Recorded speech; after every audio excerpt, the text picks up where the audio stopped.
The family of the prominent British Egyptian political prisoner, Alaa Abd El-Fattah, is stepping up pressure on the British government to secure Alaa's release from prison in Egypt.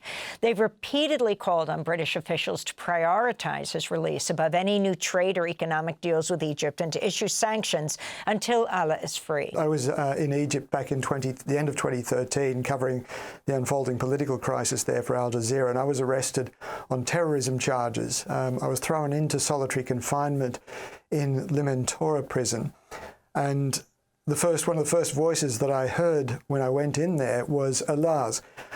I was confused, I was scared, I didn't know what on earth was going on, or even much about where I was. I didn't speak Arabic, and so I was very, very disoriented. And Alaa reassured me. He explained what had happened, what his understanding was. He told me where I was. He said that I'm amongst friends.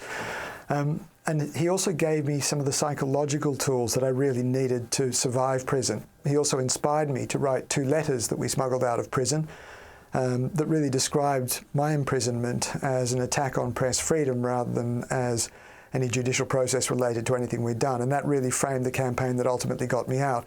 And so for all of those reasons, I quite literally owe Alaa my life. He had this extraordinary respect and following amongst ordinary Egyptians. He inspired literally millions to come out and fill the streets in the protest that eventually toppled Hosni Mubarak.